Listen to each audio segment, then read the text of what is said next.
Bienvenido a su programa Directo al Asunto. Bueno, señores, por ahí se está hablando que se va a comenzar a interrogar de nuevo a Temo Montaz y compartes por el problema de Odebrecht y de otros casos que, según me cuentan mis alienígenas, están o han sido investigados. Entonces, ustedes saben que el caso de Odebrecht comenzó, y yo conozco un poquito de ese caso. Conozco la conversación del expresidente Danilo Medina y 3 o 4 personas más que estaban cuando se iba a negociar eso, y conozco parte de lo que se dijo ahí, y conozco también la expresión de un asesor del presidente Medina que le advirtió que no se metiera en ese negocio. Y sin embargo se metió en ese negocio, en una planta de carbón que hace más de 50 años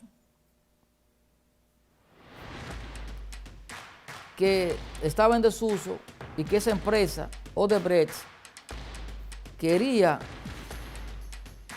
y se metió en el negocio de Punta Catalina.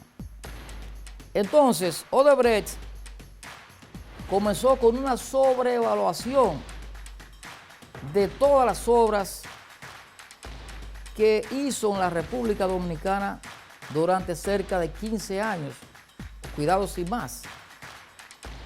Pero el asunto vino a incrementarse después de 2012, es decir, durante el periodo del presidente Danilo Medina y compartes.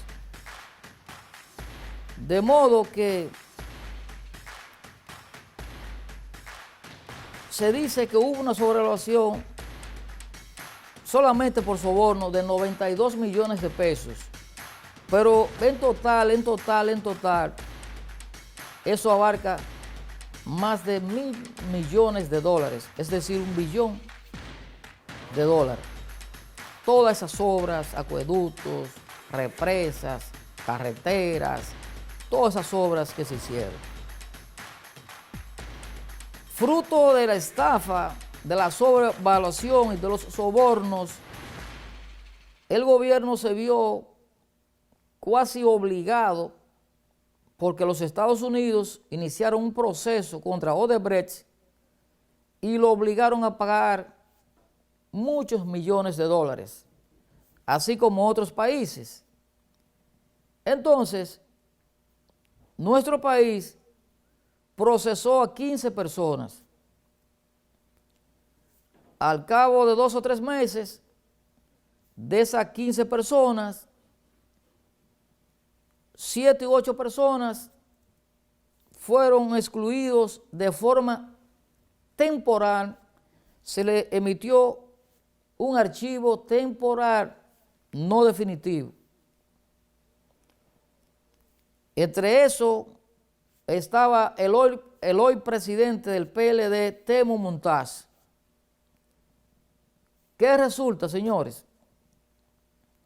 Que ese archivo posteriormente fue cambiado a archivo definitivo.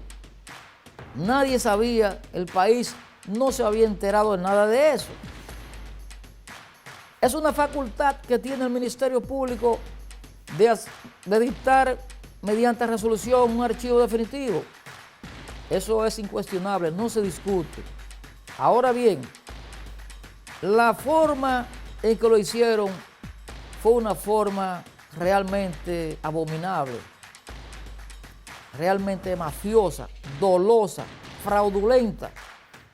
Ustedes me preguntarían el por qué, y yo le digo por lo siguiente. La firma de la directora del PETCA, de la corrupción, de la Procuraduría de entonces, la firma de esa señora, de esa letrada, fue falsificada.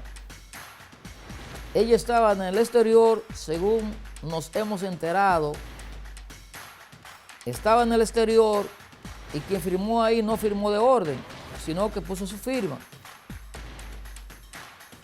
Además de eso, participó un abogado ahí,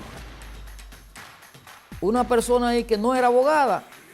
No participó en los interrogatorios, no participó en las defensas, no participó en nada y aparece firmando la resolución. Y aparece firmando la resolución también otra persona que ni siquiera abogado es. De modo y manera que estamos en presencia de un dolo.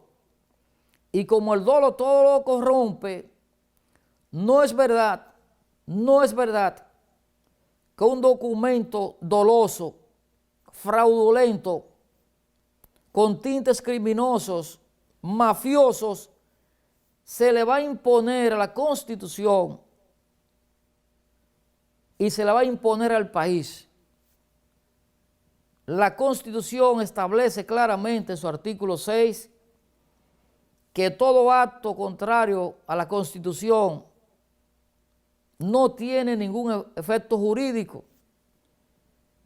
Y más aún,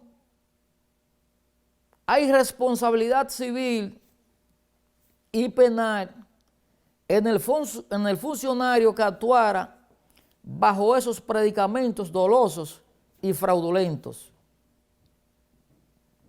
Entonces, por eso es que la procuradora ha vuelto a llamar a Temo Montaz y compartes para ser reinvestigado, porque eso no se puede quedar así, señores. El país no puede permitir eso. Mis amigos, hacemos una pausa y retornamos en breve.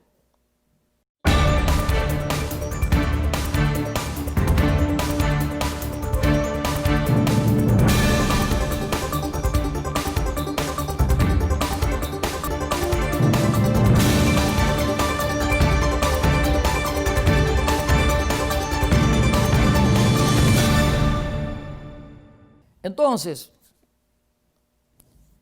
lo que está preñado de fraude, preñado de dolo, no puede surtir efectos jurídicos. Porque de permitirse eso, estaríamos en presencia de que para qué dictarse una constitución moderna, para qué tener un código procesal penal que ya debió de haber sido modificado hace rato, porque es un código que beneficia a la delincuencia organizada y a la delincuencia común. De modo que Temo Montaz y compartes volverán a ser interrogados. Tiene que ser interrogado también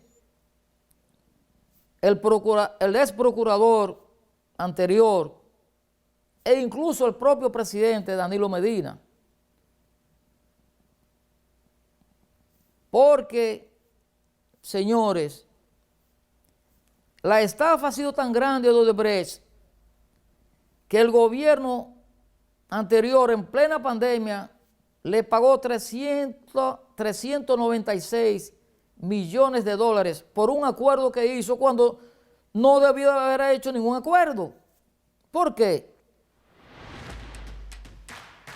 Porque Odebrecht República Dominicana, y hay una sentencia de instrucción que homologó ese acuerdo, lo tornó ejecutorio de forma irrevocable, de modo que lo que se decidió ahí, nadie podía modificarlo.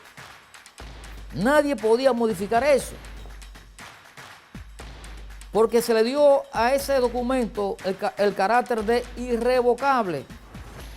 ¿Qué hizo el gobierno mafioso anterior? que no solamente pagó 396 millones de dólares que no debía de pagar, porque Odebrecht quedó de terminar su obra en 2 años, Punta Catalina. ¿Y cuándo lo terminó? 4 años después. Y por ese concepto, Odebrecht debió de haber pagado al Estado Dominicano 200 millones de dólares. ¿Y qué hizo el gobierno anterior? Se lo perdonó. De modo que no podía hacer eso. Y los 396 millones de dólares que pagó por un acuerdo que no debió de haberlo hecho, porque el Estado Dominicano, la República Dominicana, no había violado el contrato que se había suscrito con Odebrecht para las decenas de obras que se construyeron. Esos 96 millones de dólares fueron transferidos, esa deuda, a Odebrecht Brasil. ¿Y qué pasó con Odebrecht Brasil? Que quebró. Entonces, quebró Odebrecht Brasil, los 96 millones de dólares restantes no fueron pagados al Estado Dominicano, como tampoco los 200 millones de dólares por la tardanza en las obras, de modo que el Estado ha sido estafado, ha sido menoscabado por Danilo Medina y compartes, que de seguro deben de haberse beneficiado con tanta bonhomía en contra de una empresa dirigida por delincuentes internacionales como lo es Odebrecht. Esa es la verdad, señores. De modo que no solamente a Temo Montaz y compartes que fueron beneficiados con el archivo definitivo del ex procurador, sino que Danilo Medina y el propio procurador deben ser investigados, deben ser encartados, porque ellos no podían, el pueblo no le delegó poderes a ellos para que el Estado Dominicano se dejara estafar de forma vil, de forma abominable. Eso no fue más que un engendro abominable de una casta mafiosa que llegó al poder en 2012 y pensaba que podía hacerlo de todo, que podía hacer de todo. A Atila y los unos le quedó pequeño esa casta que se comportaron como verdaderos mafiosos en el ejercicio de la política, algo realmente pecaminoso y que debe tener consecuencias jurídicas de inmediato. La Procuraduría debe investigar sus bienes, investigar todos, porque ahí hay hasta lavado de activos. Sí, señores, hay lavado de activos. Hay un testaferrato, porque hay varios codinomes,